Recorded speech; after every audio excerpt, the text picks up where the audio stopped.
So thank you everyone for being here again and for making this a new initiative of Father Thomas's and the OCA Department of Music such a rousing success.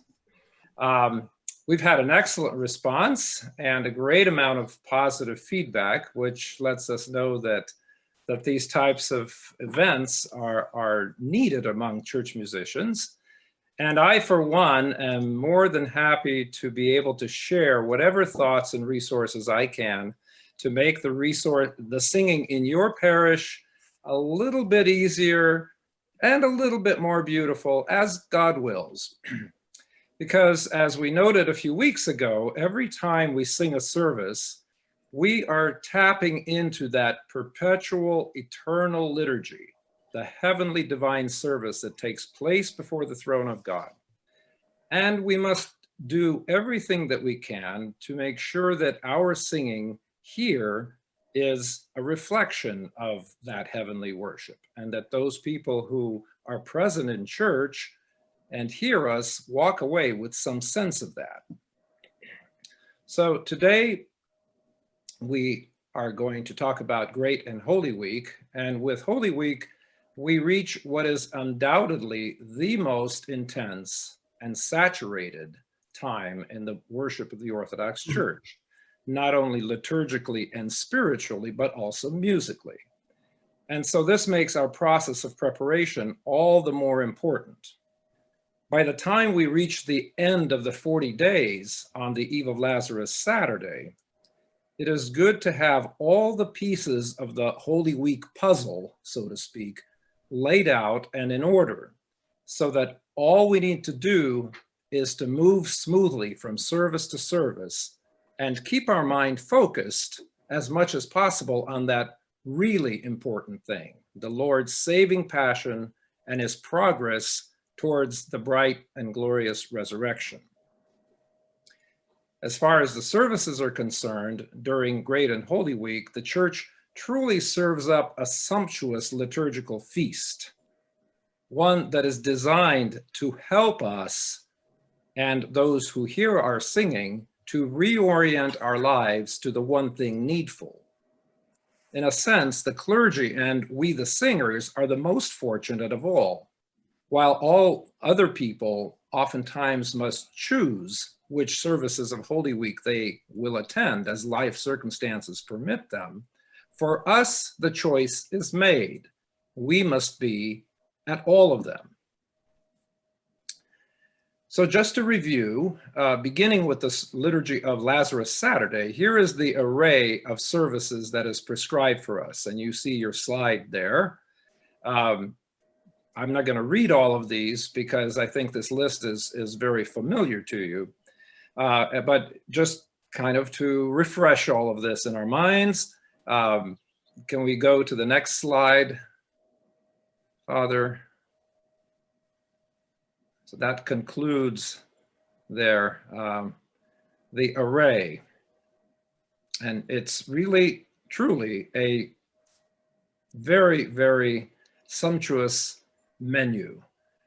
Now, in former days in Orthodox countries, it was easier to participate in all of these services because businesses and theaters and other entertainments were closed during Holy Week. But in our secular postmodern world, it's a different situation. Nonetheless, in my experience with various parishes around the country and in various dioceses and jurisdictions, there are some interesting patterns of attendance. Some years ago, a priest at a mostly convert parish asked me to give a talk about Holy Week services, and it was entitled, somewhat tongue-in-cheek, something like, "The services we all attend and the services we don't attend." And in this talk, I pointed out that there seem to be these unwritten laws of attendance that seem to permeate Orthodox communities, even if they are relatively new and consist largely of newcomers to the faith. Now, to give you an example of what I mean by these laws of attendance, I grew up in a somewhat typical Russian emigre family. My mother and grandparents came from the Soviet Union, so it would be fair to say that they had no particular church-going habits until they arrived in the US and settled in the Los Angeles area. For our family, Holy Week began on Holy Thursday evening with the service of the 12 Gospels. Then Holy Friday was kind of a pass until the Paschal midnight service. And judging by the attendance of people at our church, our family was by no means unique in that. I remember many years later when I was already working as choir director at Holy Virgin Mary Cathedral in Los Angeles, and my mother saw me getting ready for church on Holy Friday evening. And she posed this very innocent question: "Where are you off to? Is there a service at church tonight?" And she was not the only one who really wasn't aware of that service, because attendance at that particular service in the Russian church was on the sparse side. On the other hand, when I directed at an Antiochian parish in my college student days, I found that Antiochians, for the most part, do not attend church on Holy Thursday for the 12 Gospels. That night, we barely had enough for a choir. But Holy Friday evening for the Lamentations, now that was the important service to which everyone showed up. Later, already in my days as a choir director, I also found out about the incredibly beautiful service called Bridegroom Matins. But here, too, not every one of these services, there's 3 of them, are equally attended. In parishes founded by Mediterranean Orthodox, Greeks and Antiochians, Tuesday night service was the one to go to, because that was due largely to the singing of the hymn of Kassiani, the woman that had fallen into many sins. In the Russian tradition, this is just another hymn sung in common obichod tone 8. And I can't conclude this little digression without mentioning the service of Holy Unction, which it is traditional to have on Wednesday night, particularly in Greek and Antiochian parishes. It's as if Holy Week takes a break that evening in every respect, in terms of vestments, in terms of lighting in the church, in terms of hymnography, the melodies that are used. The atmosphere is almost festal here as crowds of people come to be anointed with holy oil. And from what I heard is somewhat of a popular belief, to have their sins cleansed when passing under the opened gospel book. For some people, that was kind of in lieu of confession. I mentioned this all in part because we have a very diverse audience here in these webinars, and more so throughout the Orthodox Church in North America. Regardless of what jurisdiction you may find yourself serving in, your parish may consist to a large percentage of converts who come into the church knowing nothing of these various common church-going patterns or of the different ethnic groups. And I say to that, thanks be to God. How does one choose which Holy Week service is your favorite, or which ones will you skip? It's a bit like asking a parent of many children, which child do you love more?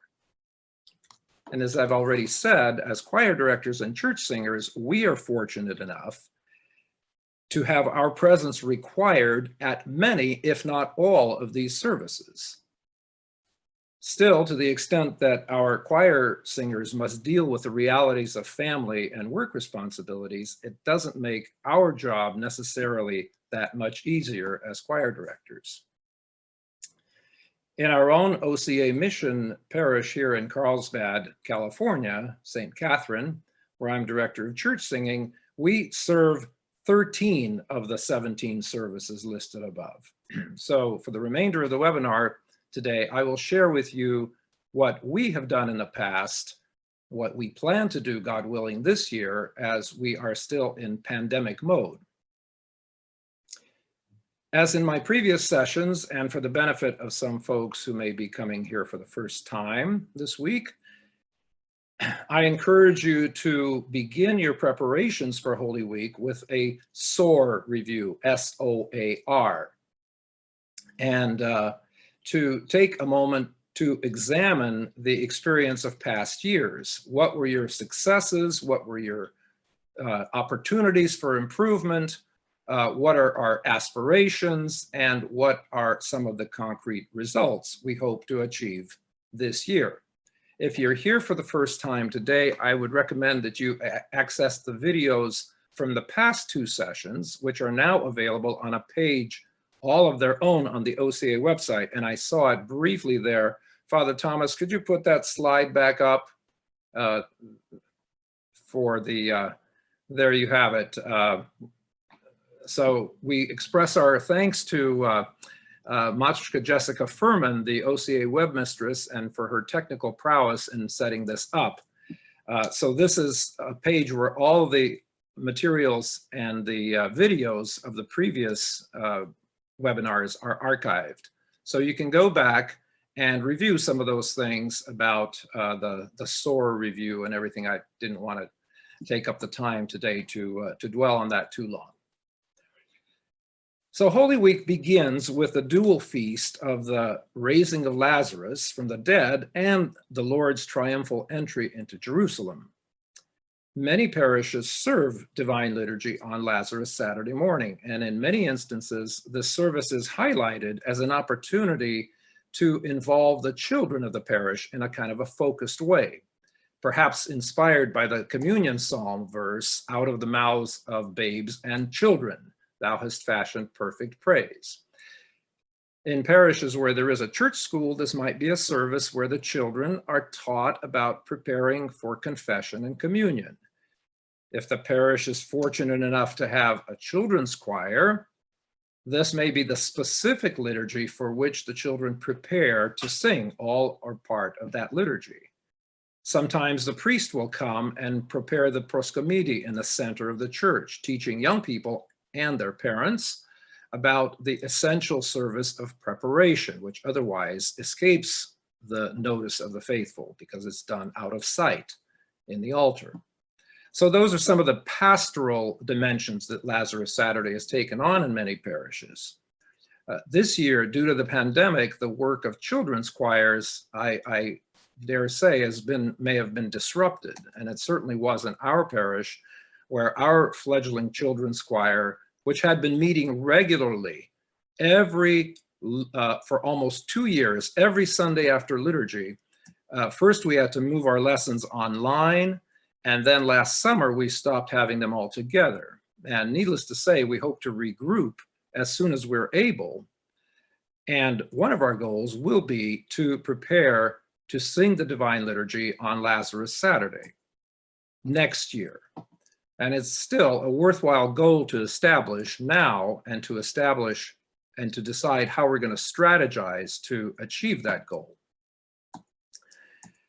In terms of musical preparation, I know of at least one instance in my experience where in a normal year, the choir would use Lazarus Saturday afternoon to hold its last mega rehearsal before Pascha. While the children of the parish weave flower baskets out of palm leaves and make pussy willows and palm leaf bouquets that will be blessed later on that evening at the Vigil, the choir had an intensive 3 or 4 hour rehearsal.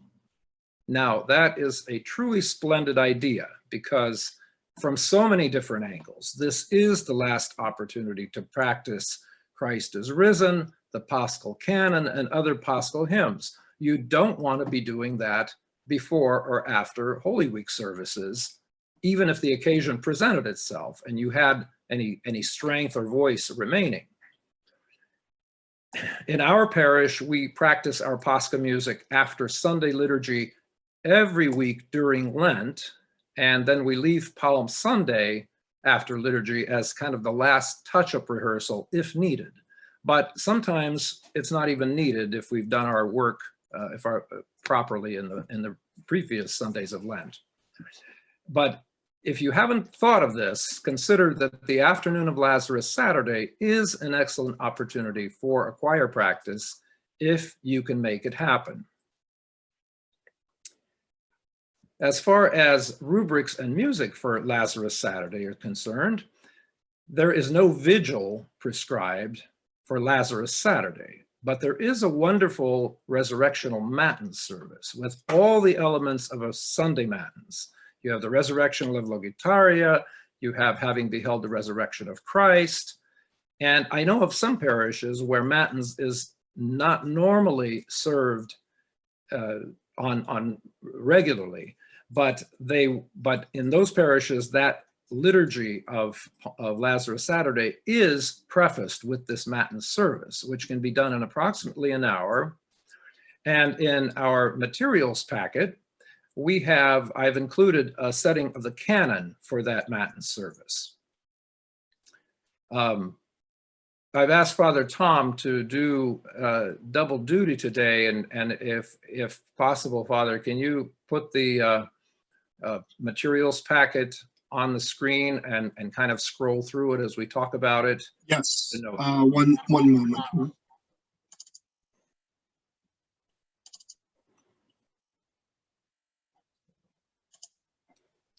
Well, we'll keep going, and when you get that up, that's great. Some things you'll have to just scroll through because they have a number of pages.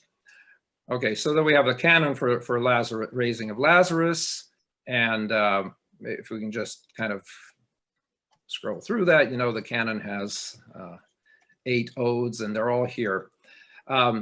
If Matins is not celebrated, a lot of the festal content for the feast is not heard by the faithful. So what we do in our parish, in order to bring at least some of that feast to light, we sing the Stihira of the Beatitudes for this occasion, although normally we don't do that. So at the liturgy, in thy kingdom, you know, after the 6th verse, you start inserting Stihira. If singing them from text is a challenge, you can just simply have the reader read them in the appropriate places, but that gives people a sense of the feast. Also the rubrics call for a special festal hymn to the Theotokos, and in your materials, you already have one setting, which is part of the canon, and then I've included another one here by Walter Obliszczuk, which works, it's a nominee chant that works very well in 4 parts, but it also works simply sung in unison, or you can sing it with the melody in the top voice and the bass part, and that also works very well. And finally, the last thing in your packet that has to do with this feast is the communion hymn, Out of the Mouths of Babes, which is a simple refrain here intended to be sung at the verses of Psalm 8, and can clearly be adapted, well, actually has been adapted to singing with children's voices on the next slide. This refrain has been composed by several of our young composers. One of them, who was maybe in attendance here, Chris Dresko. Chris Dresko, are you here? Sent me some composition of his for this refrain, and but I didn't put it up here because I didn't have a chance to check with him. So if you want to, you can contact him. I don't know if there's a way, maybe through the comments on the comment post. You can post your request to him, and he can respond. So the music for Palm Sunday Vigil, which is the next service for Palm Sunday Vigil and Liturgy, they're all available on the OCA website. So I have very little to add here, except to mention that this one wonderful Stihira, which if you've ever attended an All-American Council, you know that this is sung as the bishops process to every session. Today, the grace of the Holy Spirit has assembled us. And it's sung by my count about 6 or 7 times during the vigil at different points in the service. So to make this hymn extra festive and kind of memorable, rather than singing it in ordinary tone 6, we sing it in this nominee chant melody. It's a kind of a nominee chant melody from the Zosima Hermitage. of Holy Trinity St. Sergius Monastery. And if you could just take a look at it, let's just sing the unison part and see how it goes. So here we go. Today the grace of the Holy Spirit has gathered us together, and we all take up thy cross and say, blessed is he that comes in the name of the Lord.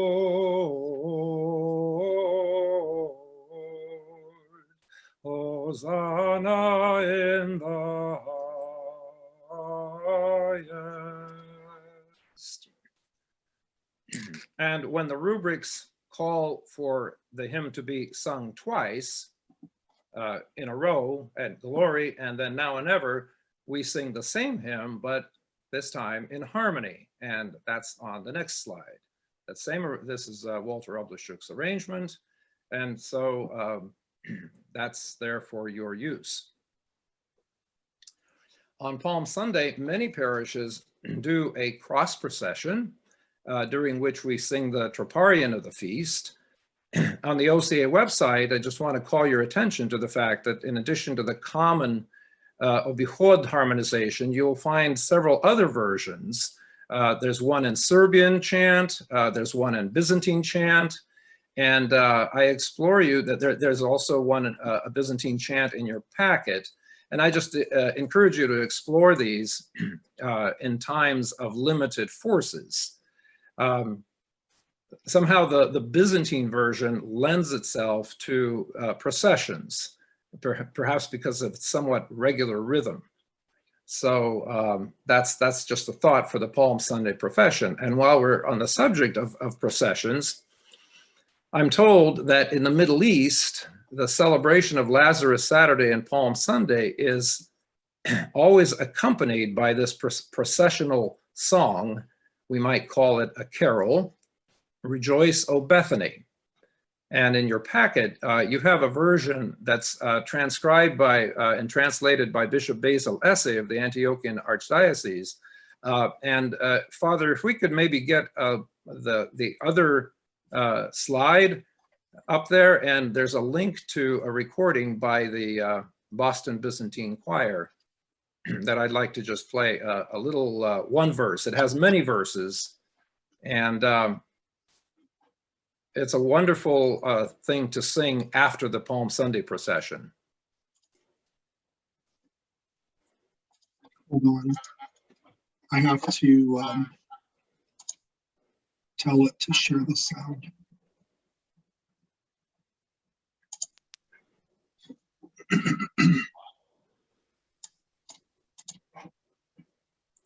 That's a picture of Father's computer this week. Oh, am I sharing the wrong screen?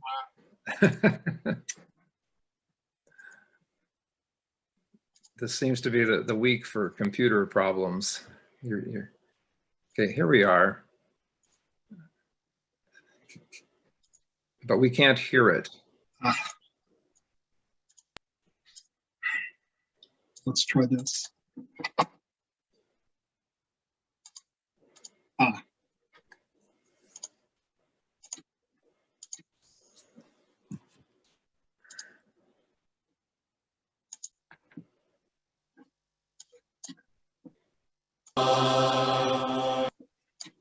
Yeah, you can just jump in the middle. Rejoice, rejoice, O Bethany, on this day God came to thee, God came to thee, and in him the dead are made alive,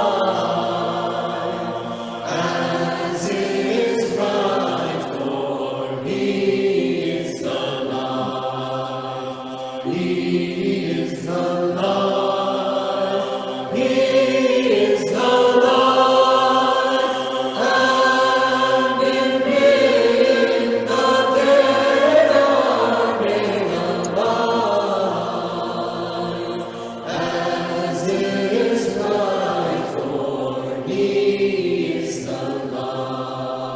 Okay, thank you, thank you. Let's stop it there.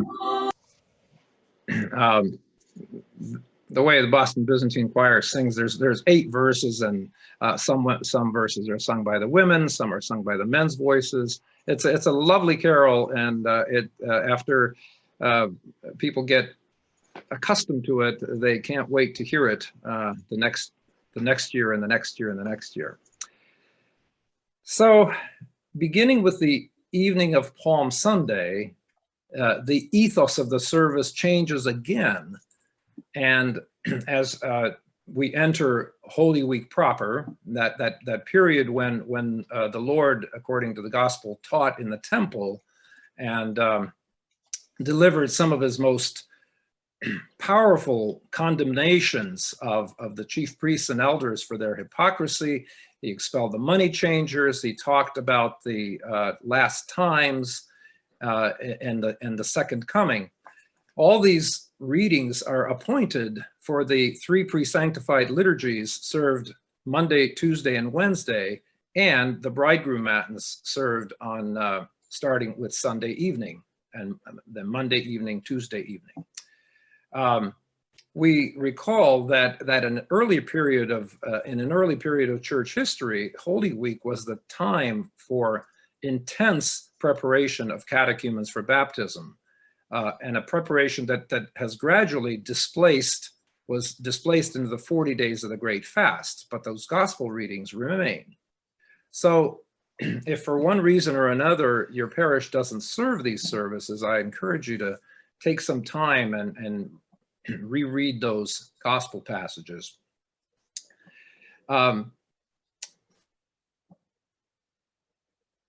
So as the ethos changes to Holy Week, as church musicians, we can help to emphasize this change by our choice of litanies and responses.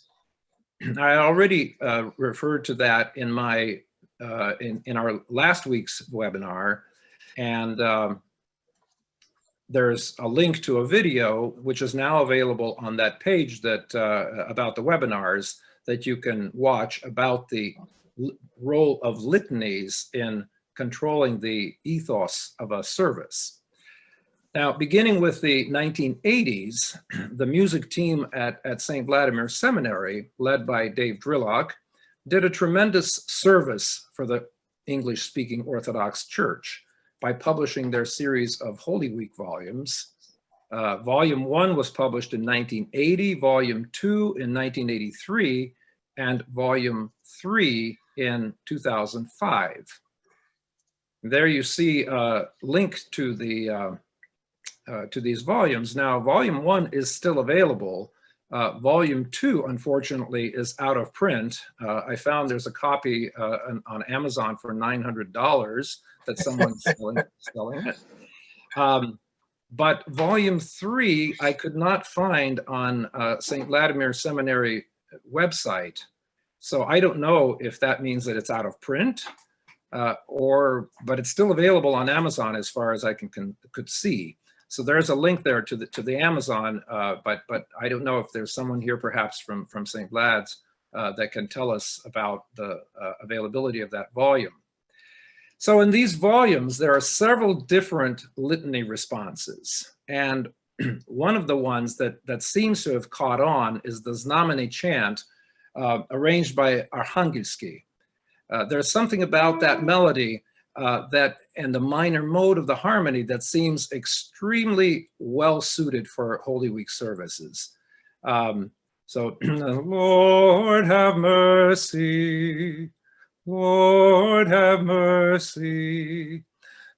And at St. Catherine, we just simply have a two-sided sheet with printed on cardstock, which we put out on the music stand starting with Holy Monday. And we just simply use it throughout the week, right up until the changing of the colors at the Vesperal Liturgy of Holy Saturday. In your packet, you have this litany in 2 forms, one with the melody in the soprano, which means that the harmony is in the tenor. And that's great if you have tenors. If you don't have tenors or strong tenors, then there's another version with the melody in the alto and the harmony in the soprano. Which is more easily sung if you have a limited number of male voices. In terms of hymnography, each of the services of Bridegroom Matins is thematically united by two signature hymns. And the first of those is the Alleluia and the Troparion, Behold the Bridegroom. And the second one, the Exapostolarian, Thy Bridal Chamber I Behold.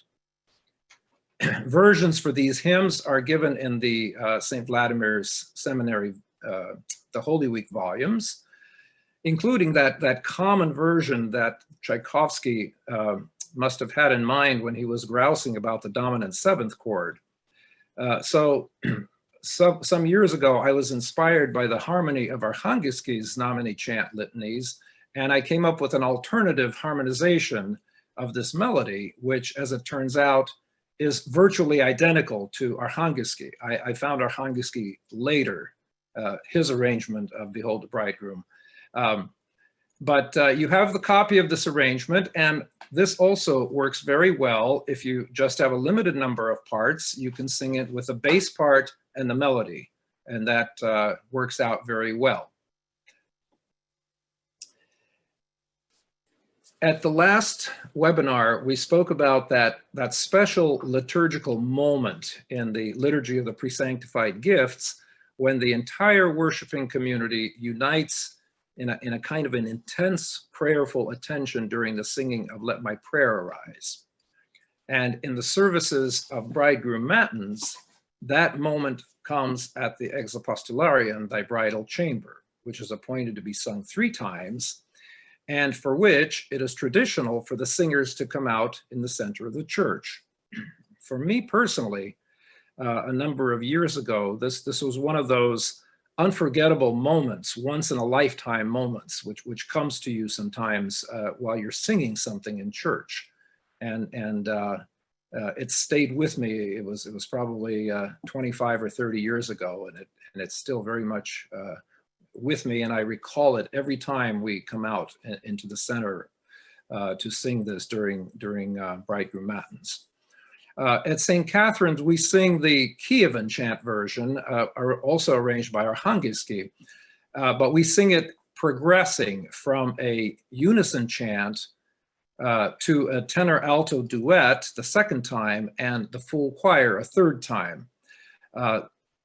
So the entire choir comes to the center of the church holding candles.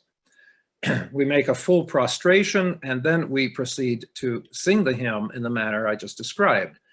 After which, another full prostration, and the choir returns to the cleros to complete the remainder of Matins. Professor Johann von Gardner reminds us that the theme of the Exapostolarian is, or as it's called in Slavonic, the Svetilin, the hymns of light. It frequently talks about enlightenment. And this particular text, of course, does not disappoint. It kind of, in a few sentences, it encapsulates the entire journey, Lenten journey to Pascha. We finally see there, as we look towards the resurrection, we see the bridal chamber to which the wise virgins have been admitted, as the reading tells us that night. But we have no wedding garment that we may enter. And so we ask the Lord to enlighten the vesture of our souls and to save us.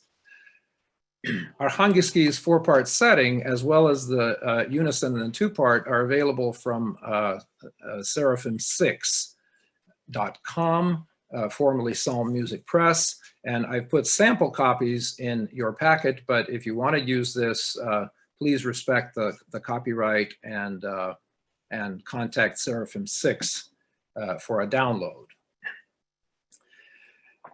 As for the rest of Bridegroom Matins, for the first 3 nights of Holy Week, we have the typical array of Stihira, the praises and the Aposticha, and these are all found in the Holy Week Volume 1 book, and also as pointed text on the OCA website. All the services feature an abbreviated canon, either a triodian, from which the liturgical book gets its place, gets its name rather, or in the case of Tuesday, a diodion, only 2 odes of the canon. And the musical settings are also found in the Holy Week Volume 1. These settings are by Dmitry Yaichkov, a Russian composer who actually lived for most of the half of the 20th century, but lived quietly in retirement as a music teacher near Holy Trinity St. Sergius Lavra. But before the revolution, he published a number of pieces, including a set of harmonizations for all the 8 tones. And they're quite lovely, but they do require 4 parts. So if you don't have 4 parts available, I would suggest that you could sing just the melody or the melody with the bass part, and that will work very well. It doesn't work quite so well if you leave out or if you sing the melody with one of the other parts. And finally, the last detail of Bridegroom Matins that must be mentioned is the hymn of Saint Cassiani the Nun, which in a way fulfills the words of the Lord in the gospel, that he says, the memory of the woman who has poured out the alabaster jar of ointment on his feet and wiped them with her hair shall be remembered wherever this gospel is preached. And that's in the reading from Matthew 26.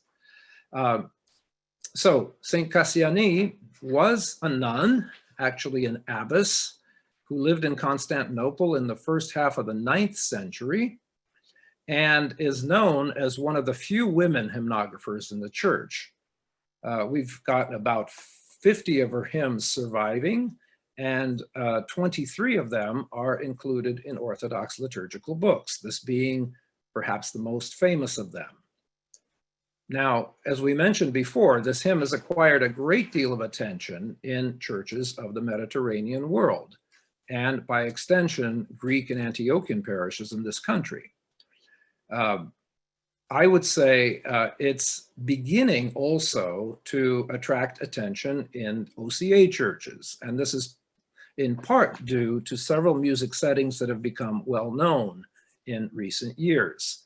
The setting by Simeon Freushov, done when he was a student at St. Vladimir Seminary, has been recorded by Archangel Voices on their first CD with the voice of the Archangel, and that's also published by Psalm Music Press and available from Seraphim 6.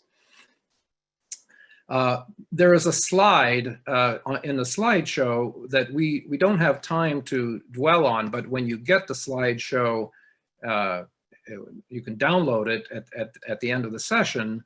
I want you to take the time, if you can, to listen to these 3 links. One is of the Archangel Voices. The other one is an arrangement by Father Stefan Mahalik done by the women of St. Tikhon Seminary. And then there's another chant for which the music is available on the Antiochian website. But it's absolutely a remarkable rendition recorded some years ago by a singer named Margo Sienkiewicz and her husband, David. And they're singing this at St. Catherine in the Fields, the OCA representation church in Moscow. And what I love about this recording, and apart from the clarity and serenity of Margot's voice, and the way she skillfully navigates the challenges of the Byzantine chant melody, is the way it brings together the most diverse of elements. I remember meeting Margot a number of years ago at St. Vladimir's Summer Institute, but I don't remember the details of her background. But I'm pretty sure she's a convert to the Orthodox faith. And here she is singing a showpiece of Byzantine, so-called showpiece of Byzantine chant in an American representation church in Moscow. This is kind of a small icon of the Orthodox liturgical singing in the 21st century. So whatever version you choose to sing of these different hymns, the Bridal Chamber, the Hymn of Kassiani, I encourage you to do all you can as musicians to make it make these a kind of spiritual and devotional special moment for your community. And what this means, of course, is that the singers must sing these hymns in a manner that correlates with the profound and spiritual and prayerful content. That's a topic that is best taken up in an in-person workshop. So I will just say that, and maybe if we have some time in the discussion afterwards, we can talk a little bit further about that. So now we come to the services of the Lord's Mystical Supper, which are the Matins of Holy Wednesday evening and the Vesperal Liturgy of Holy Thursday. As I mentioned earlier, in some churches, the service of Wednesday evening is displaced by the service of Holy Unction, which is not appointed in the Typikon. But that's unfortunate because that service is so beautiful. It's like Bridegroom Matins in some respects, but you have a different troparion when the glorious disciples, and then you have, but you still sing thy bridal chamber.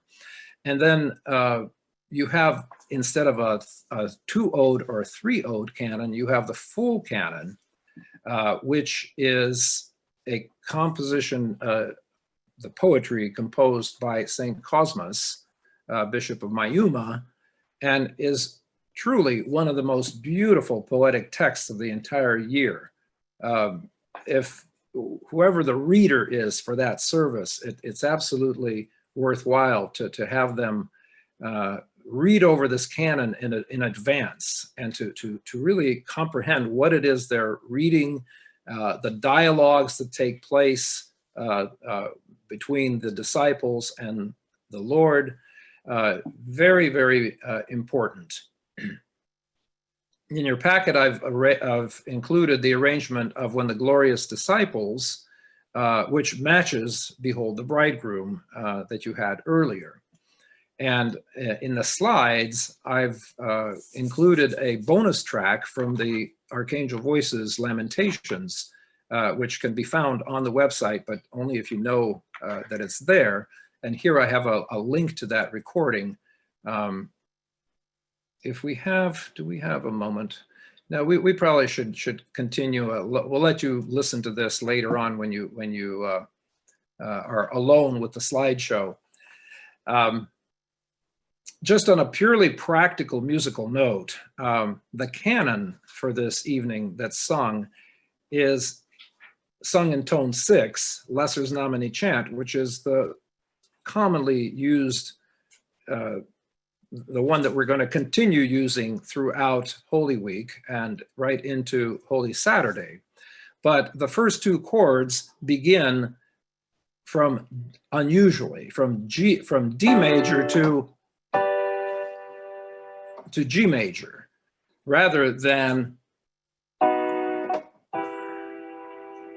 so if you haven't seen this canon for a year and your singers are not all, have not all been to practice, this is definitely a moment that should be covered in a warm-up session, because I speak from personal experience, and not just once in my life, where all of a sudden, instead of this became, and it's really hard to have that polytonality going on during the canon. That's what I call a train wreck, crash and burn. And sometimes you stop the choir and everybody's kind of looking at you funny. Why did he stop? Not realizing that they're in the wrong key. Well, while we're on the subject of warm-up sessions, just want to say how we handle these Holy Week services at our mission. We ask that whoever's planning to sing the service on a given evening is that they come for a half-hour warm-up Monday through Wednesday and for Holy Thursday liturgy. And this is kind of a norm in our choir anyway, so we get a good turnout, and we get accomplished what we need to accomplish. If you need more time, I would suggest scheduling an hour or 45 minutes at least. Holy Friday Matins, the 12 Gospels, and the Holy Saturday Matins, we try for a 45-minute warm-up before the service. But I would greatly encourage you not to go into these services cold without any kind of warm-up. Plan out carefully what you need to go over. Definitely start the various hymns, even if you don't sing them all the way through. Touch up any problem spots, and this will not fail to improve the way in which you sing the service and how your singing reaches the ears and the hearts and the minds of the congregation. My wife is listening to my presentation from the background, and as a singer, she just handed me a note and says, remind people to hydrate during Holy Week, and particularly through all of these services. So even if you're fasting in a somewhat intensified fashion, water is really, really important. And hydrating means more than just simply downing a glass of water right before the service. It means throughout the day, if you're going to be singing in the evening, throughout the day means drinking lots and lots of water, so that all of your organs are full of the moisture that they need, and that really affects everything. So going back now to the Vesperal liturgy of Holy Thursday. The hymn of the day, as you probably know, is Of Thy Mystical Supper, which replaces the communion hymn, it replaces the cherubic hymn, and it replaces the post-communion hymns, We Have Seen the True Light and Let Our Mouths Be Filled. So in your packet, I have enclosed several different versions of this hymn. Just a few words about each of them. The most extended version, the Kievan Caves Monastery setting, as adapted by Oleg Belyaev, and the Nominee Chant are probably the most suitable choices for the Cherubicon and the Canonicon. The other settings may be used for after communion. You can use a shorter setting, which is called common chant or traditional chant, but in your packet, it's been revoiced so that it's singable by two women's parts as the upper voices. There it is. You see the two women's parts function in thirds, and if you have a tenor, you can have all four parts. But if you don't have a tenor, or you have a limited number of bass parts, men's parts, you can just do the bass part with the two women's parts, and that sounds quite acceptable. Of course, there's also the option of singing Of Thy Mystical Supper in plain old tone 6, but just in my opinion, if you can sing a different setting, precisely because it is the signature hymn of the day.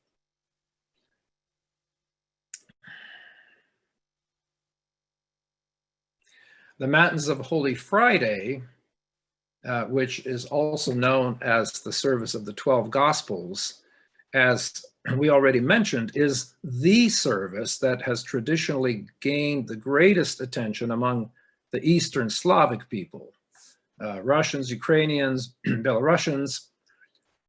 Rightly or wrongly, for many people, the attendance at this service marks their first entry into the cycle of Holy Week. But for those of us who are singers, we're just hitting our stride about now. Of course, that service is extremely rich in hemography, which punctuates and reflects upon, and in some cases anticipates, the 12 accounts from the gospel that are read of our Lord's betrayal, his arrest, his judgment, and crucifixion. Musical settings for all these hymns are found in Holy Week Volume 2, published by St. Vladimir's Press, and that's the volume that unfortunately is out of print. But perhaps that is because everybody already has it. So here I will just touch upon several musical high points of the service and discuss a few additional settings that can serve to augment those in the SVS volume.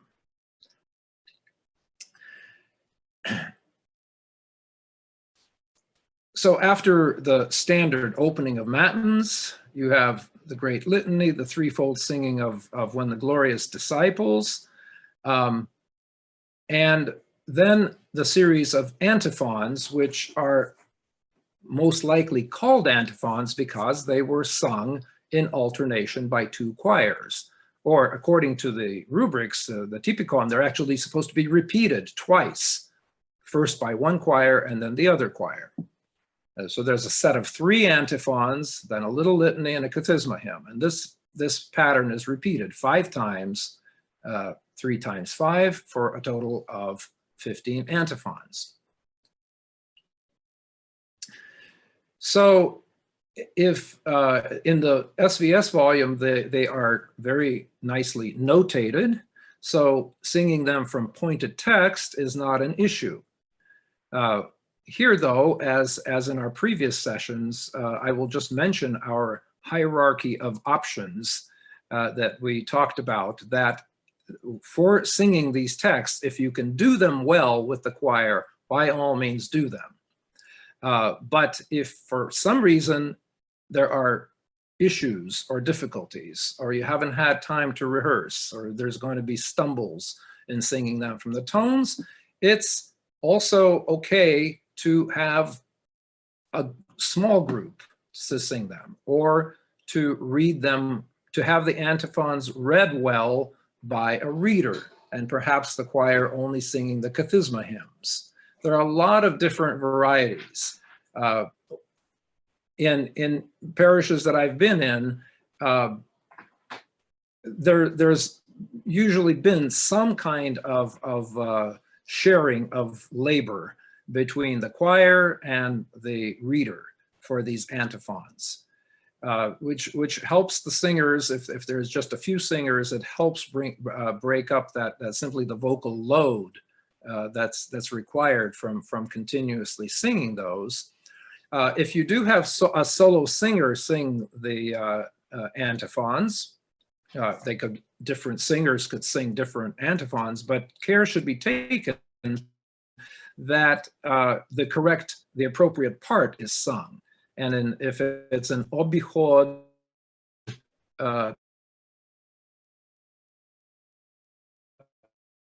tone, best of all circumstances, there would be some coordination in terms of the tonality, the choice of keys. And if all this proceeds smoothly and without any disruptions, then the length of time that all of this takes will not be as noticeable. If there are bumps and train wrecks, then everybody will be subconsciously annoyed and the service will seem interminably long. But just to say something about length, yes, it is a long service, and it's intended to be a long service, because what else would faithful Orthodox Christians be doing on Holy Friday other than standing with their Lord and sharing his suffering and humiliation in love? So yes, there are many ways of shortening the service, but the question that needs to be asked is, why would anybody want to? And as I mentioned, we can certainly make it longer by repeating the hymns as prescribed, or by using longer and more elaborate melodies. Probably not for our generation, but these melodies do exist in the various Nominee and Byzantine chant books. So in the standard Slavic practice, the large crucifix, or Golgotha with Christ's body on it, is placed in the center of the church, and the Gospels are read in front of it. But increasingly in many parishes, some elements of Byzantine practice are becoming adopted. And this is a liturgical practice whereby the cross, or only Christ's body, is brought out of the altar by the priest during the singing of the 15th antiphon. Today, he who hung the earth upon the waters, and is literally then attached to the cross in the center of the church. And this action can be more or less dramatized in various local traditions. Growing up in the Russian tradition, however, I do not recall there being any such procession. And musically, again, as long as I can recall, this antiphon was sung just like the other ones in common, the tone 6 being the appointed one. But I checked even in our online library, the Orthodox Sacred Music Reference Library, and there are no special musical settings for this antiphon. But this evidently changed in the Slavic tradition somewhere around the year 1980. And that was the year when Holy Week, or beginning in the 1980s, when Holy Week Volume 2 was published. It contains the setting of Byzantine tone 6, which has become traditional in many even non-Byzantine Orthodox churches. So the one that starts today in that very characteristic mode 2 plagal. And then somewhere in the same time frame, around 1980, that's when Sergius Trubachov, he was not a deacon then, Sergius Trubachov retired from his secular career as a musician and moved to Sergiev Posad, which of course in those days was still known as Zagorsk, named after a communist revolutionary.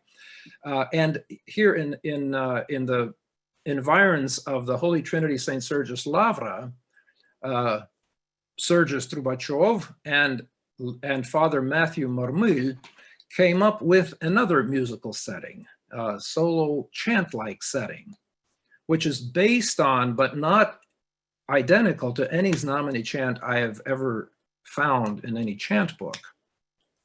So it was arranged then for 4-part choir by Trubachov. So in your packet, you have several versions of this. One is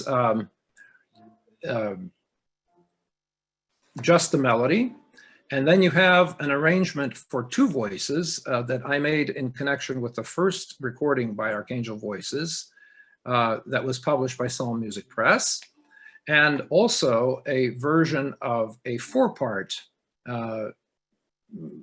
arrangement which appeared on the Lamentations album recorded several years later by Archangel Voices.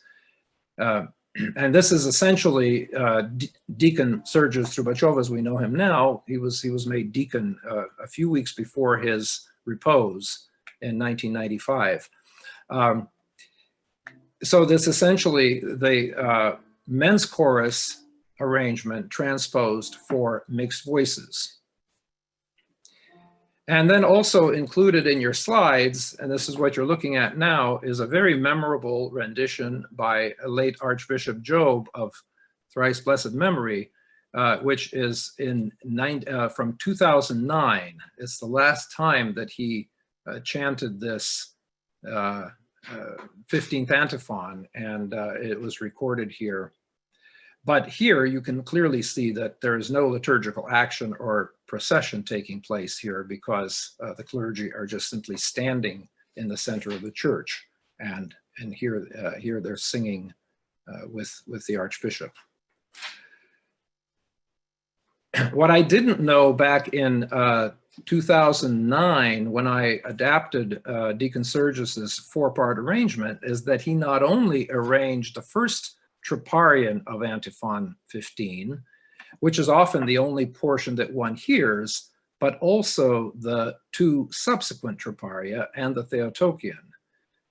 So this was brought to my attention by another young colleague, Konstantin Stade, whom many of you know from his fine work with church bells and bell ringing workshops. So together we worked on an English setting for these remaining troparia, and that's what is in your packet. But it's a kind of a draft version, so I asked that that's why it has a watermark over it. It's still not quite ready for prime time, so if you have a need of it, please contact me, and I'll send you a clean copy.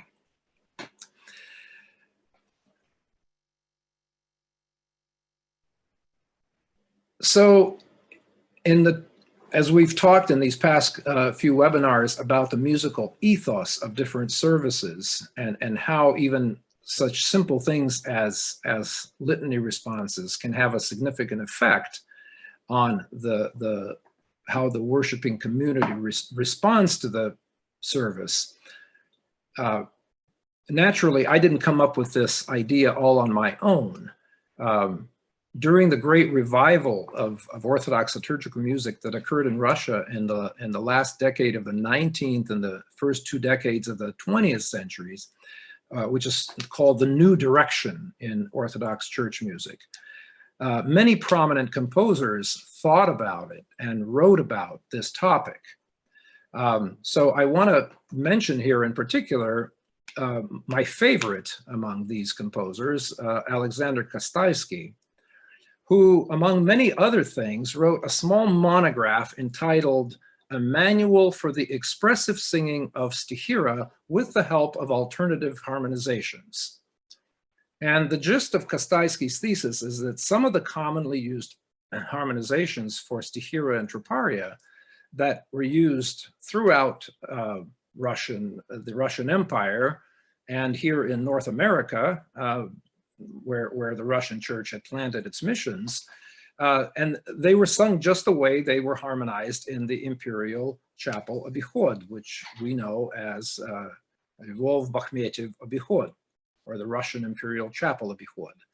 That these harmonizations are out of sync with the prevailing ethos of a given hymn text sometimes. So is it appropriate that tones 3 or Stihira in tone 3 or troparia in tone 8 is always in a kind of a cheery major key, or that a Stihira in tone 8 is, or in tone 6 is always in a sad minor?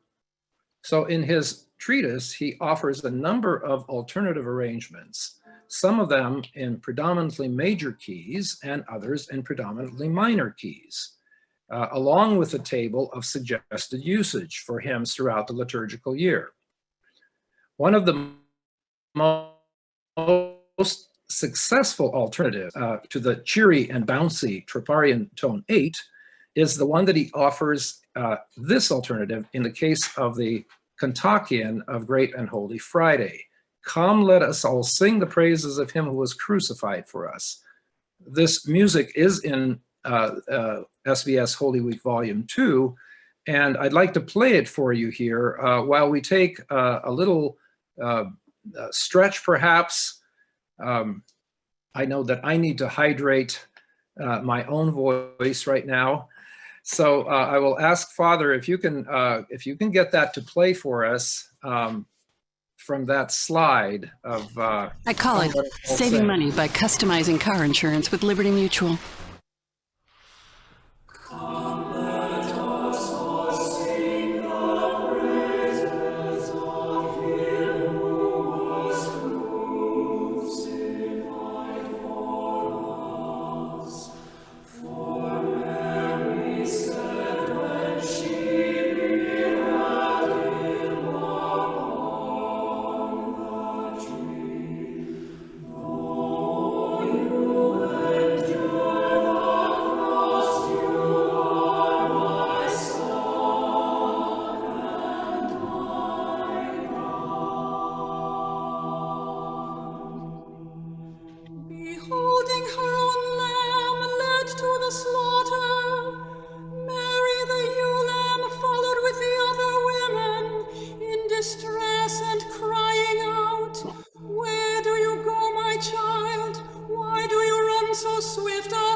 It's so simple and yet so remarkably appropriate for Great and Holy Friday. So that's just a little taste of Kostajski's alternative harmonizations. So coming back to the Matins of Holy Friday, everything that we said earlier about the Expostularian of Bridegroom Matins is also true of the Expostularian of Holy Friday, the Wise Thief. It's in every respect intended to be a prayerful and devotional high point in the service of the 12 Gospels.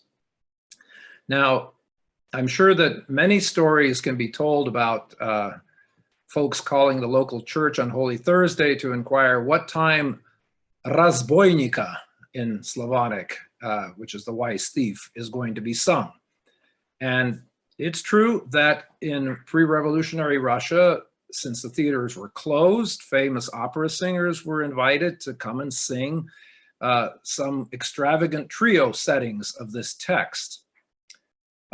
Actually, the musical records in the Orthodox Sacred Music Reference Library don't show all that many examples of these extravagant settings. Maybe they were locally composed by some provincial composers. We don't know.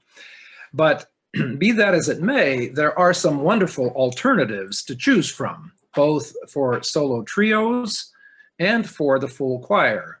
And I've included a couple of samples in your packet there. They've been recorded on by Archangel Voices on a couple of the CDs. What we do at St. Catherine's, our choir is fairly small, so just like Bridegroom Matins, we come to the center of the church, holding candles, make a prostration in front of the Golgotha, and then proceed to sing the Wise Thief 3 times. And what we've been using the past few years is a lovely setting by the late composer Maya Abrahamian, who many of you may remember from her attendance at St. Vladimir's and other institutes. She was a professional composer who came to Orthodoxy later in life and spent the final years of her life composing a lot for the Orthodox Church. We have a small collection of her works that have been published by Orthodox Music Press, and the Wise Thief is her Wise Thief is contained in that collection. So you also have a slide with the audio for that version, but I think in the interest of time, we will simply let you listen to that on your own, and we will finish up with our survey here of the Holy Week services. Following the Expostularian, the Matins continues with the Stihira of the Praises, the Stihira Apostica, and other hymns punctuating the remaining readings from the Gospel.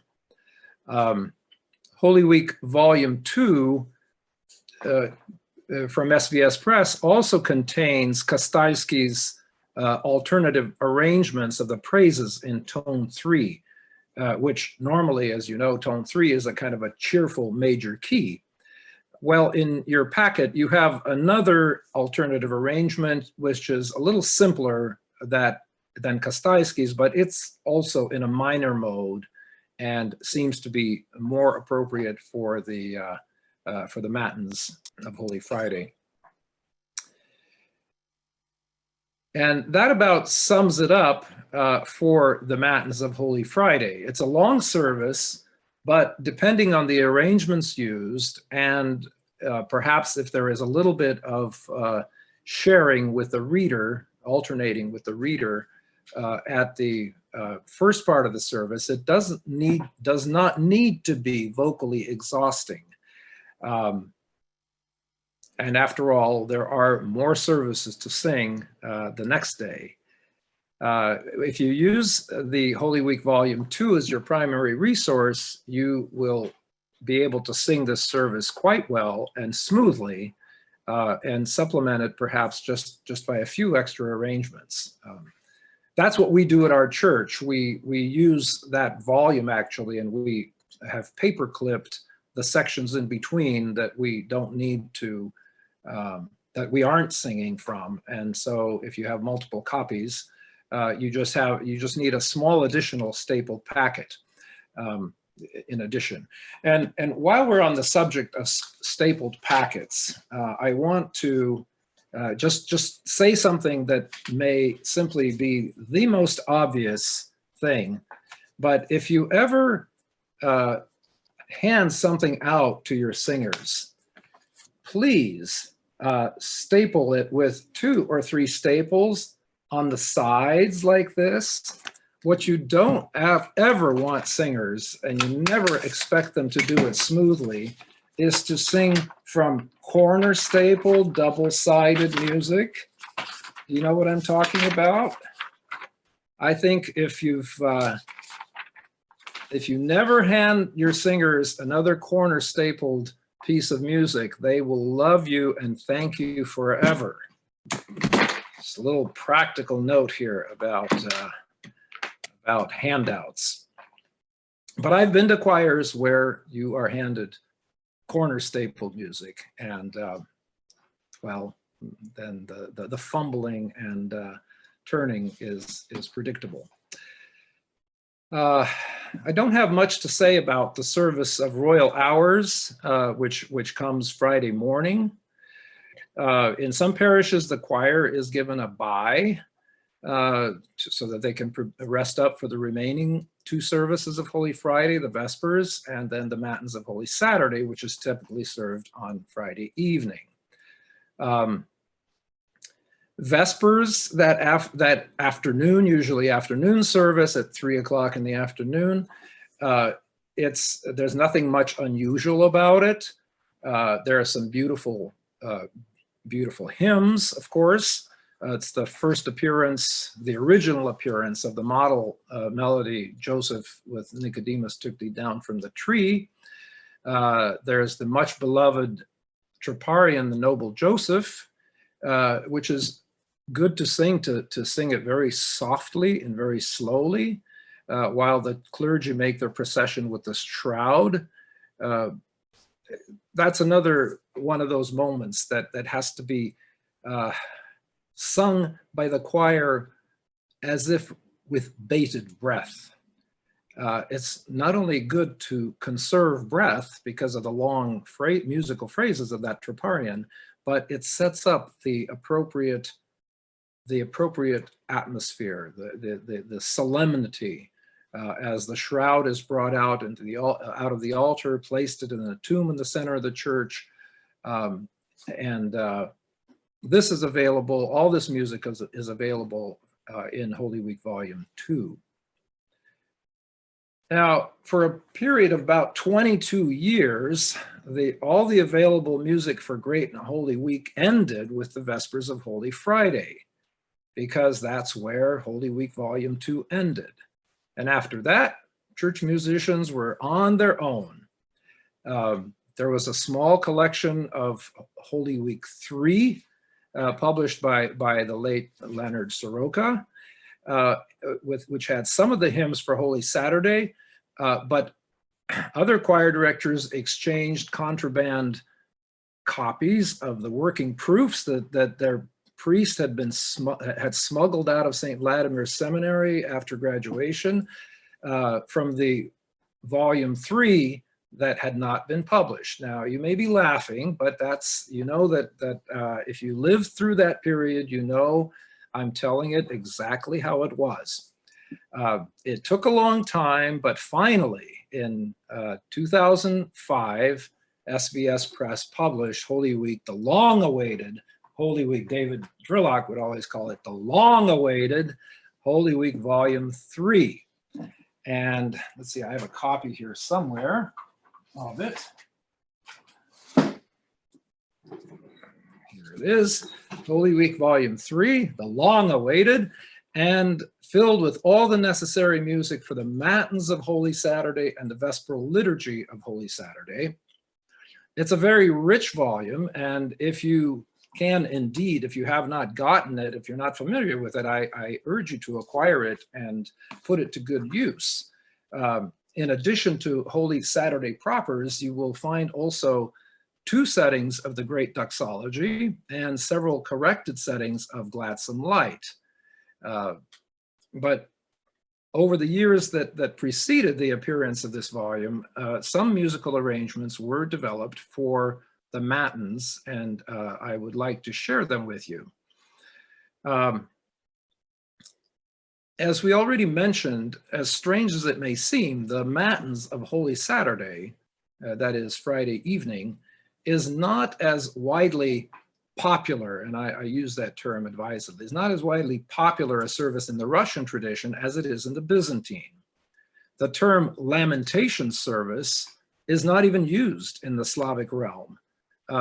Usually people refer to the praises, the pochvali, or the blameless, neporochny, which refers to the verse from the Psalm, blessed are those whose way is blameless.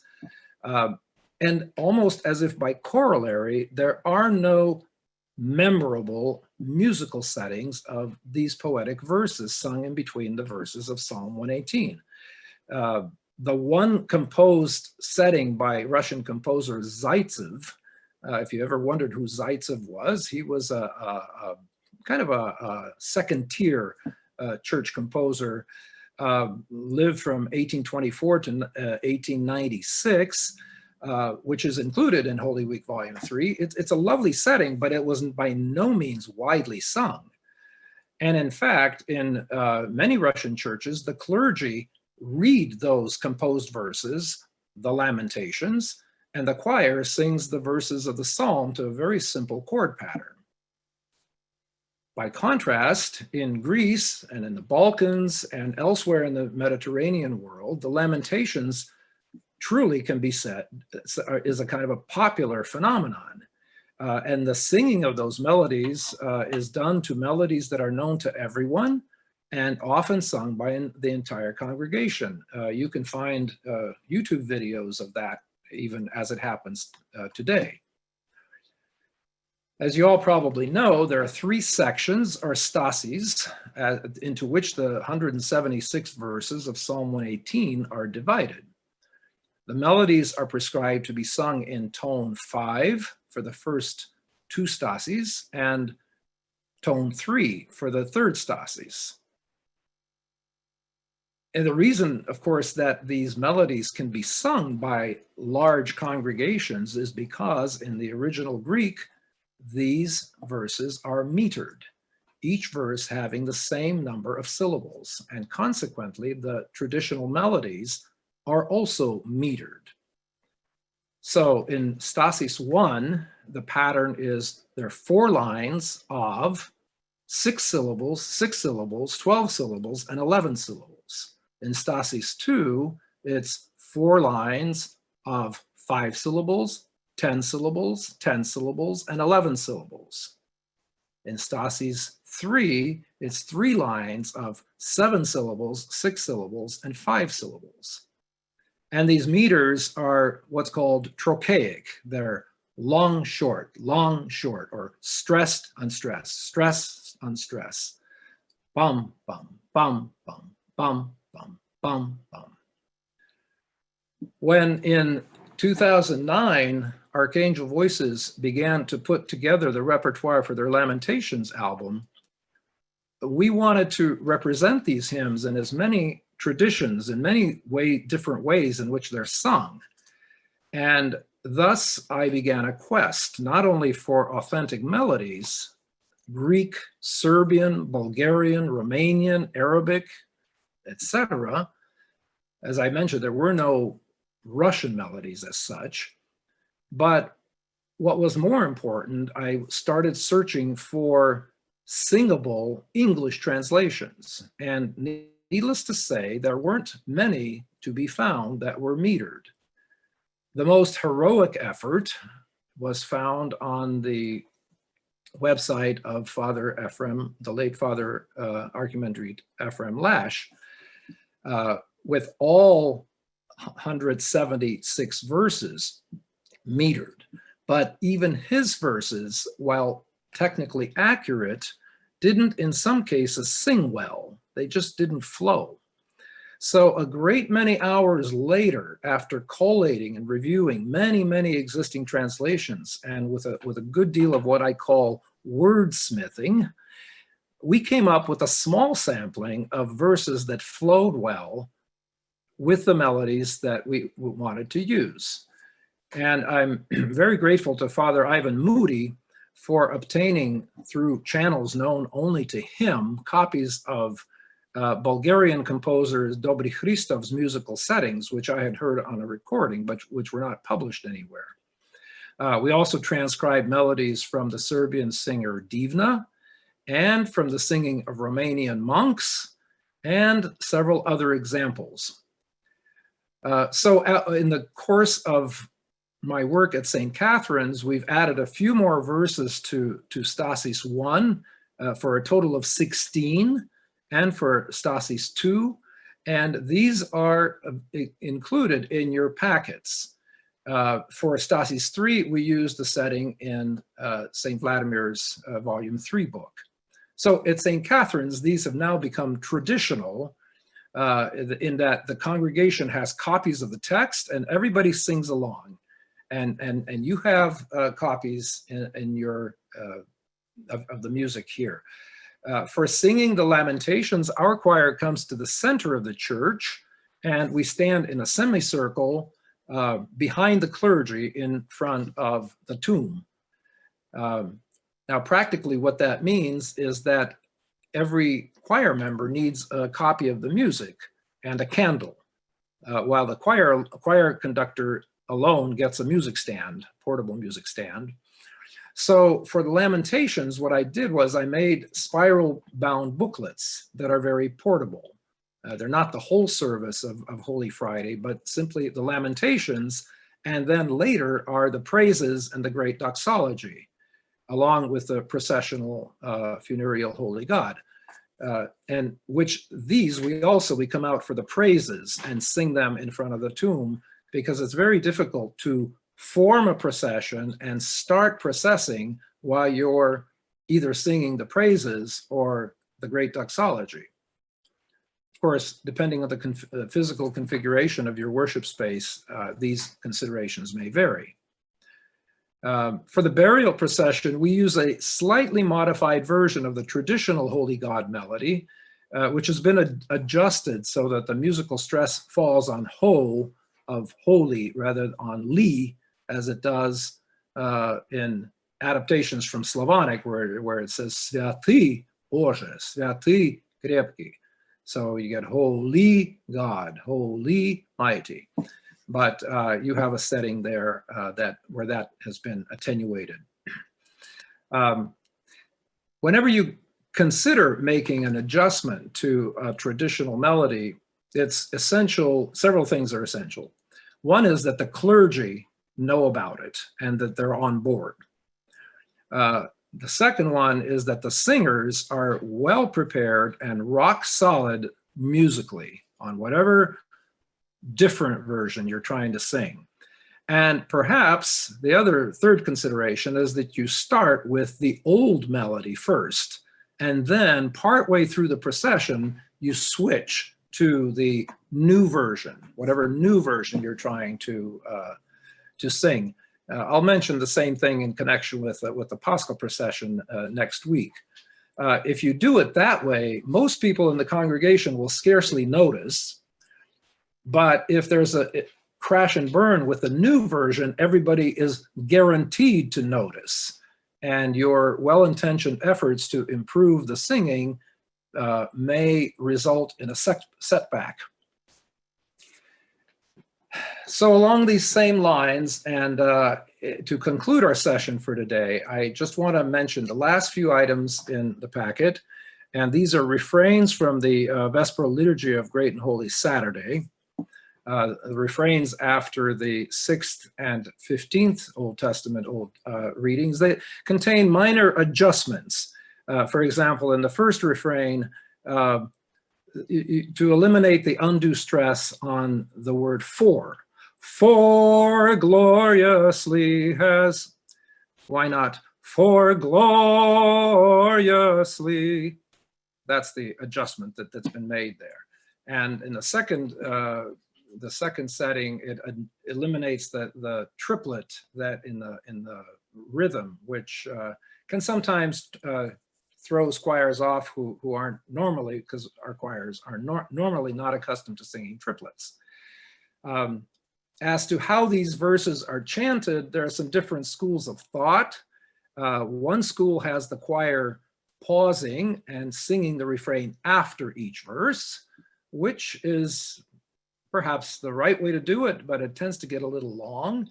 Another way is to have the choir singing continually while the chanter is chanting the verses, and that risks covering up the chanter.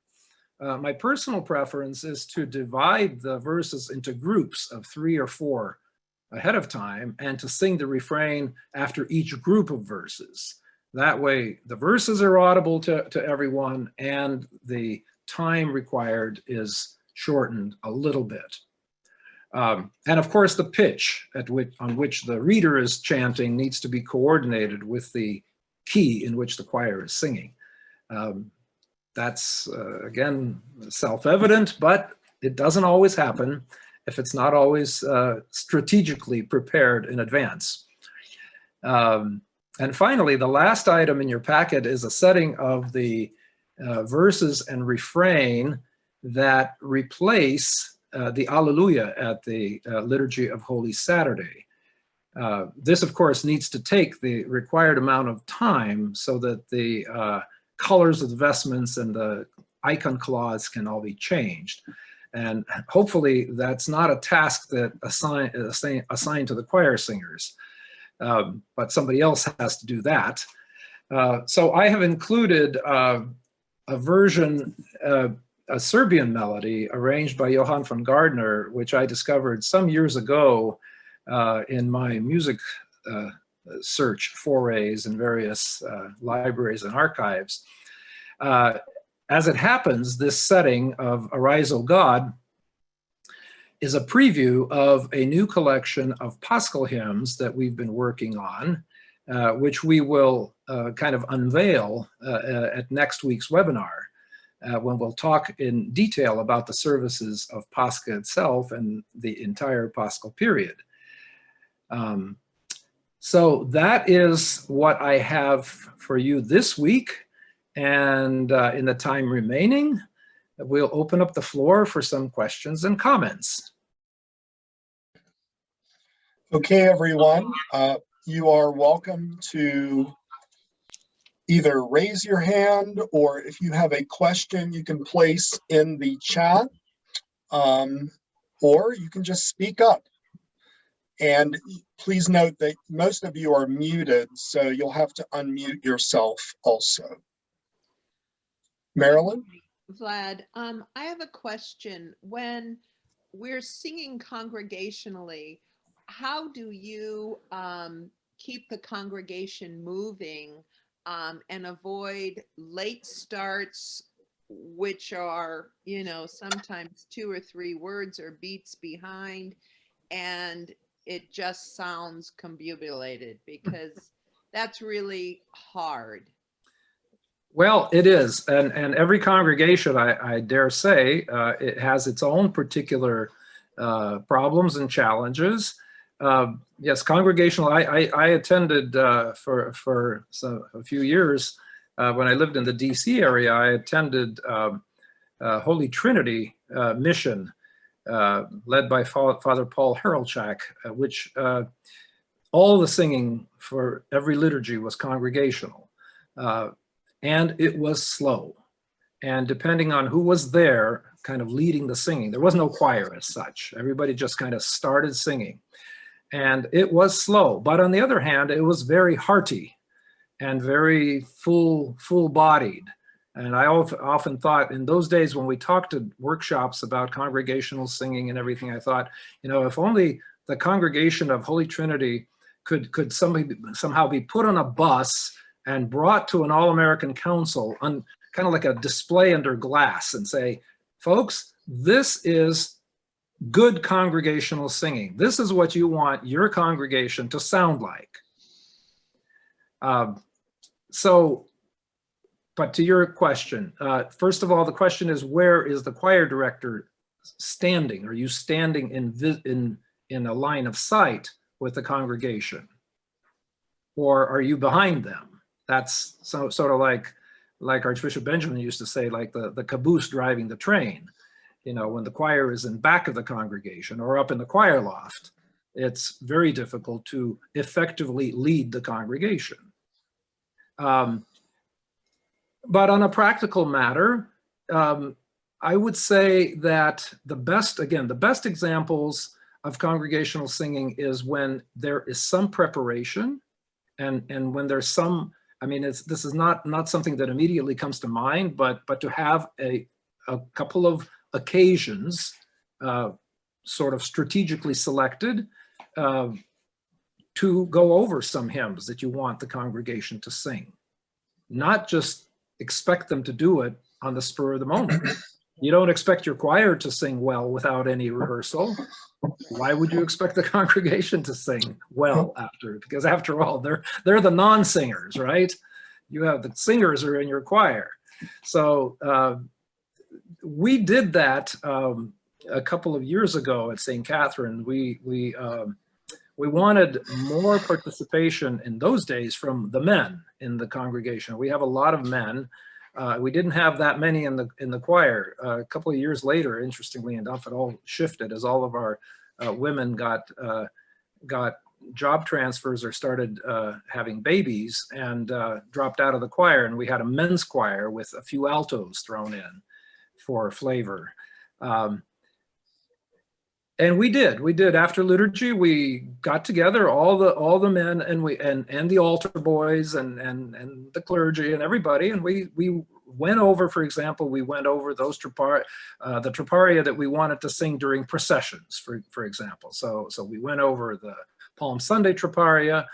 We went over the Holy God that we sing during the funereal procession. And Thy Resurrection, O Christ, Savior, our Savior. We practice those with the men, and you know, of course, coordinating the singing during a procession, that's another whole challenge, depending on how your church is set up and how long the procession gets stretched out. I don't know. There's not a good answer, but those are some ideas. Maybe there's some way to just have, you know, say sometime in the summer or in the fall, just say, we're going to have, you know, whatever we're doing during coffee hour, we're going to have a little, just a practice, congregational sing-along. Don't call it a rehearsal, just call it a sing-along and sing some hymns, learn the resurrectional Troparia. Why not? We sing them every 8 weeks. Everybody should know them by heart. You know, when the stone had been sealed by the Jews and all the other ones. Sing the festal Troparia as meal blessings. You know, it doesn't always have to be the Lord's Prayer. So all those opportunities to get the people singing, and then that gives you an opportunity to plead your case, so to speak, and make whatever useful points you want to make in terms of singing together. And anecdotally, I'll just add, when my father was in Ambridge and they were having obednitsa, because they had so many people, they had 2 services. He wanted to stop the obednitsa on Sunday morning, and he had matins, and they had a rehearsal and taught the people matins, and the people loved it. And it really, what Vlad said is absolutely true. It really did work. We have another question here. Can you address how to deal with the situation where the singers and readers are the same people? Probably very common, as far as technique/vocal care to switch between singing and reading and not tire out your voice. Thanks. Yes, well, hydration. I mentioned hydration. I mentioned reading needs to certainly be done in a kind of with good vocal technique.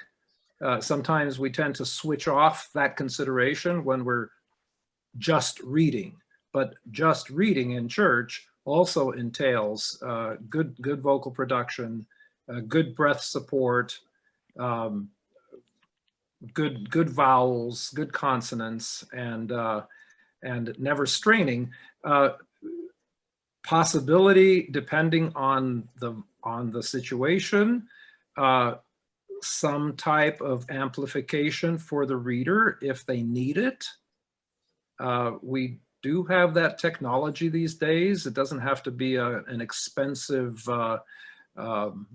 stereophonic kind of built-in system, but it can be a little portable. Even a portable speaker with a microphone can help the reader if they have a relatively weak voice, so that they, at least during the reading portions, aren't straining their voice. But you can, if you do it improperly, it's very easy to blow out your voice, so to speak, while reading. Singing, you can sing much longer periods of time than reading. So that's just a few thoughts. Marilyn also asked, please address the fasting rules for choir members from water. My understanding is that nothing goes into the body in preparation for the Holy Eucharist. That's a question. That's a question. Yeah, that's a question best discussed with your priest individually. I think I don't think there are hard and fast rules. I mean, that is the ideal. On the other hand, if you have medical requirements, I know that in many cases, people who are on essential medicines are allowed to take those medicines before the Eucharist with a sip of water. So we're not dealing with a absolute black and white kind of situation here. And if you are the only singer and your singing requires you to take a swallow of water in order to get your saliva flowing and moisten your throat, then I think a blessing could be sought for that type of thing. Again, it's not, you're not looking for a blessing to have a full breakfast with 3 cups of coffee. So that, but don't quote me on this. Don't say Vladimir Morosan said. It's okay. No, please discuss it with your priest. Joanne, you put your mute off, Joanne, please. Got it. I'm going to go back to when you were saying using the Lenten melody litanies. Yes. I know in some churches they change it for Holy Week as well. Well, when does it stop in Holy Week?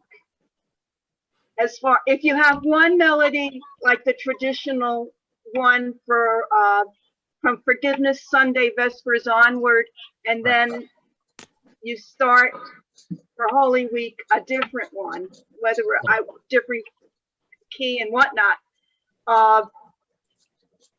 When does that finish? Does it finish at some Presanctified liturgy on Wednesday, Holy Wednesday? Some people have it that way.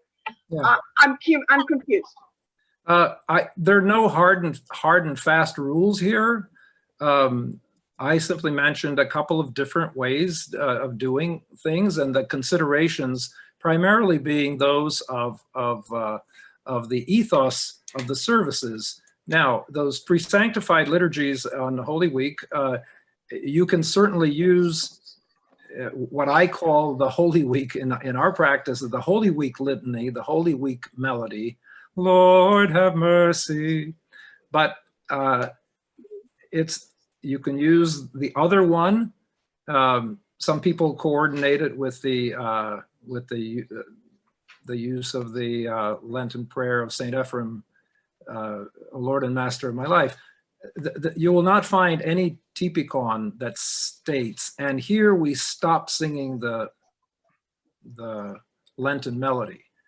At least I'm not aware of such a setting. It's just tradition. We sing that, we start using the Holy Week so-called Holy Week melody with the Bridegroom Matins of Monday, which is Sunday night, and we sometimes we change, we stop using it. We don't use it for the last two litanies of Holy Saturday Matins after the reading of the dry bones and the gospel reading. There's two litanies there. Sometimes we will just use because already the mood in the church at that point is Paschal almost. I didn't have a chance to mention that, how the Matins of Holy Saturday kind of changes between, it alternates between sorrow and joy, sorrow and joy. The anticipation of the resurrection is very much in the foreground. And that's visible in the church lighting, for example, where during the Evlogitaria, all the lights are turned on. Then they're turned back off for the canon. And then, of course, they're turned on again for the praises and the great doxology and everything that follows that. I'm not sure how they did it in monasteries where they had to light each candle individually, how they did those lighting changes. But that, at least in churches where you can flick a switch, I've seen that happen. I've witnessed it, I think, at both St. Tikhon's Seminary and at St. Vladimir's Seminary and various parishes I've been. You know, some parishes are more light conscious than others. But that, so back to your question, we would maybe not use that Lenten melody after the readings at the end of Holy Saturday Matins. But we may still sing it at the next day at the liturgy, at the Vesperal liturgy. We may still sing the Great Litany that way, or not. I've done it both ways. The point here is not that there's some sort of hard and fast rules, but it's just to, you know, we kind of also go with the color of the vestments. We talk about that, and we talk about the color of the music, the color of those litany responses.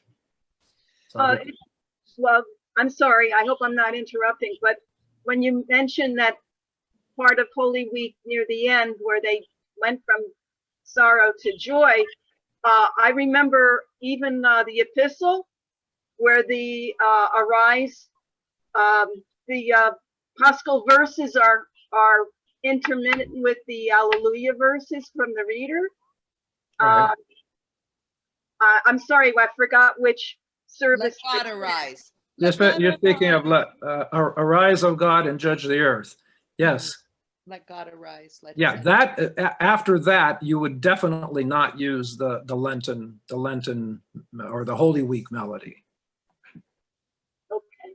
Even if you've started, if you've stopped, let's say the Lord have mercy. Okay, if you've been using that all through from Forgiveness Sunday, you would stop that melody at Lazarus, at the Raising of Lazarus. Mm-hmm. Then during Holy Week, you might use Lord have mercy.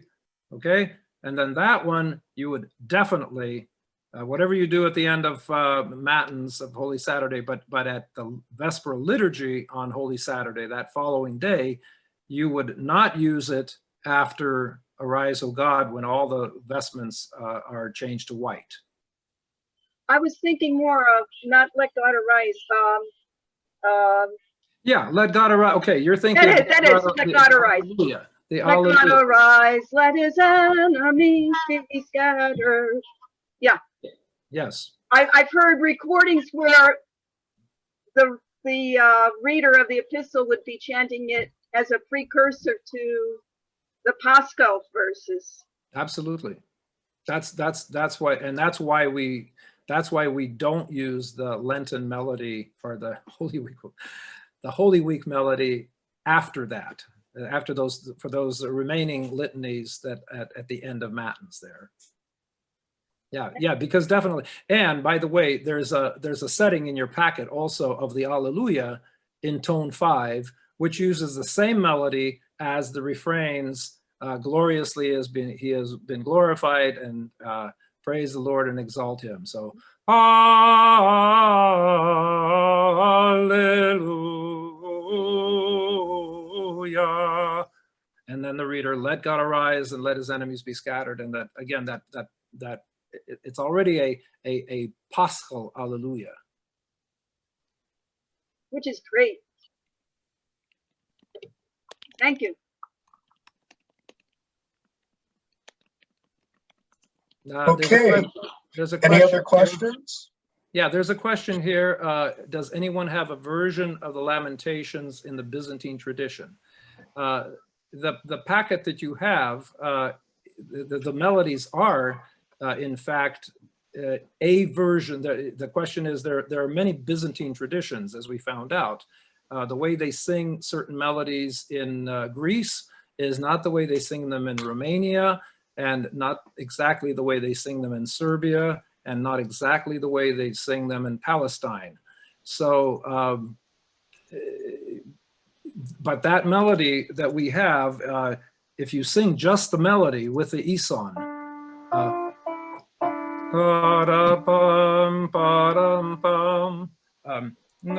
let's see.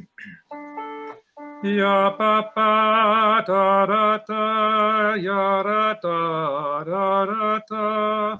That's a Byzantine melody, the way they sing it in Bulgaria. And then the second antiphon is a Romanian version, which is very similar to the other ones. But there are other versions out there, to be sure. Just what we found is that it's very difficult to find good translations set to some of those traditional melodies. They work much better. It's just very hard, but not impossible. I worked after that initial burst of activity, and for the recording, the Lamentations recording, we went ahead and created some more additional verses for the first and second stases. And someday I thought, well, you know, given enough time, if the Lord wills, we can do more versions. I can't guarantee we'll do all 176 of them, but it's possible for people who are wordsmiths, who can keep the meaning of the words the same, but make them rhyme and fall into a certain number of syllables so that they sing well. That's what's essential here, and that is doable. It may mean adjusting the translation a bit, but the essence of the translation is not changed. Can I ask a question? And we did that, by the way, I should mention also for the Lamentations for the burial of the Theotokos. That was my other experience with that. I took, again, a number of existing versions and found that none of them were singable. So they had to be adjusted in a way that fit the particular melodies that we were using. And we used the same melodies for the Theotokos as we did on Holy Saturday. Yes, sorry, go ahead. May I ask a question? It's about judgment. So how to use judgment as a director. I want the congregation to sing well, but sometimes when the choir sings really well a piece, then the congregation doesn't sing because it's like they think they're not allowed to. And I love all these new things that I'm being exposed to in your webinars, but I can sense that the congregation might rebel against something new, even if it's better for the mood that we're trying to create, the ethos. So how much, I'm not quite sure how to decide when to change something or introduce something new, especially after this last year has been so hard for people. Yeah. They want something familiar, not necessarily better. Well, absolutely. And that's why I said, remember 3 things. Check with your priest, make sure it's whatever you're doing differently is well prepared, and mix, if you can, something of the old with something of the new. resist you're absolutely right that on the one hand, the changes in our church attendance during this pandemic have provided perhaps an opportunity to change some things. Or out of necessity, they've changed things. But one definitely wants to resist the temptation to change too much too soon. On this whole matter of congregational participation, this is a question that's been with the church for a long time. For a long time, it was not an issue. 50 years ago, it was not an issue. Everything was sung by the choir in Slavonic, period. Now, well, poorly, whatever. Unless it was a community with a strong tradition of congregational singing already. It was still on Slavonic, but it was sung with prostopinie, with everybody singing, because that was the tradition. And that's what people grew up hearing and understanding and expecting, that there would be congregational singing throughout. But I think both of those are there is a middle ground between those two extremes. Choir sings everything and congregation sings everything.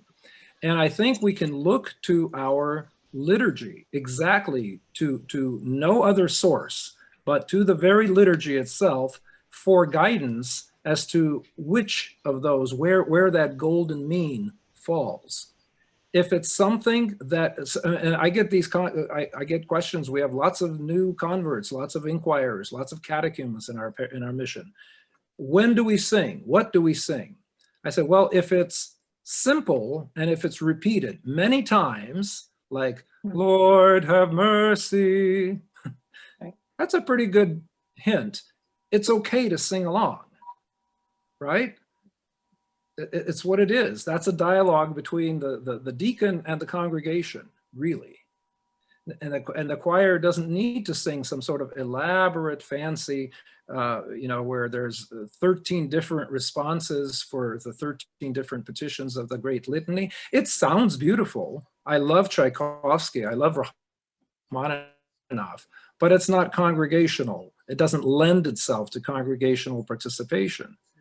On the other hand, something like that's sung once a year, like some festal hymn to the Theotokos, or some Stihira for a feast that even the choir has to practice in order to sing it well.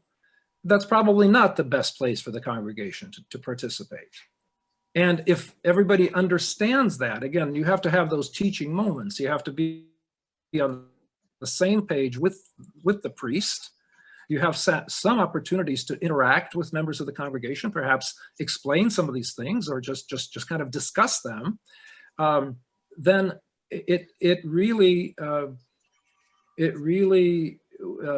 helps us to find whatever is right for our particular community.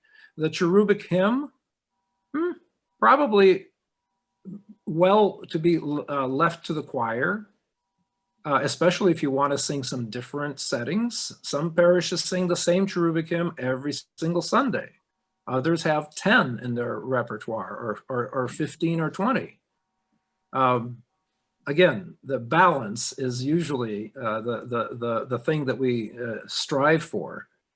But I'd say that the liturgical books give us a good guide for what the congregation should participate in and what the congregation may leave to the choir. There's always been a tradition of the select few, whether it's one chanter or a select choir, to sing certain portions of the liturgy. That goes back to the early church, to those house churches in early Christianity. There was a chosen appointed chanter. And that we know that from documentary evidence. But then there's also a tradition of the people responding. And so those two traditions work dynamically together not to the exclusion of one or the other. The other hymn, by the way, that we practice was "Having Beheld the Resurrection of Christ." That just, if you ever step into a Russian church, this happened to me in my first trip to Russia back in 1973, and it was just a vigil, just a Saturday night vigil. And at that point, where after the gospel is read at Matins, the church was full, because this was back in the days when there were very few churches open. So there was 1,000 people at Matins, because there was one of 5 churches that were open in St. Petersburg. And the whole congregation sang, "Having beheld the resurrection of Christ," in Slavonic, of course. That was absolutely, made the hair on your head stand up. And that happened every single Sunday, and everybody knew the hymns of that fairly long hymn.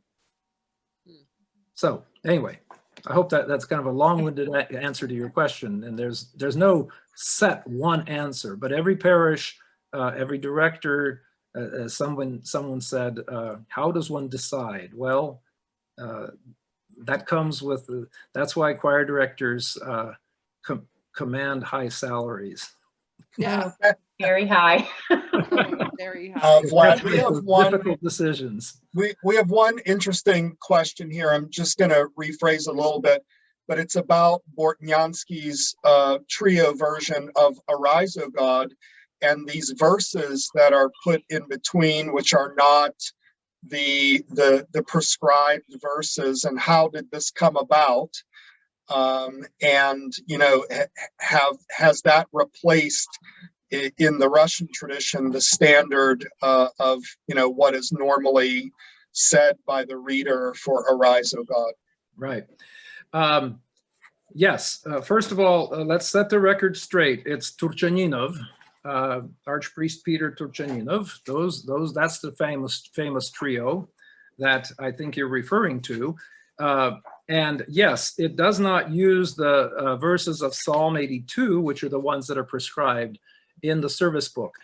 How that came to be, I do not know. I can only say that it goes back to about the mid-19th century, which is when Turchaninov composed. Somebody just decided that was a good interpolation to use those verses and to have the refrain is appointed, "Arise, O God, and judge the earth, for to thee belong all the nations." Interestingly enough, in this new edition of St. Vladimir's book, volume 3, there are no breaks in the trio at the appointed spots where the refrain is supposed to take place. I'm not quite sure why, but just be aware of that. Several composers following Turchaninov have used that same approach. So, but if you read about it on Russian websites, rubrics, and stuff like that, it'll simply mention that, but without making any kind of pronouncements. So in our practice in this country, I think we have we've gone back, well, there's the kind of a hybrid of we still sing the Turchaninov refrain, but we chant the verses of Psalm 82 in between. And that's probably probably a good solution, unless you use another musical setting like the Gardner, which he actually, so here was a scholar and a composer writing in the mid-1950s, and he already was using the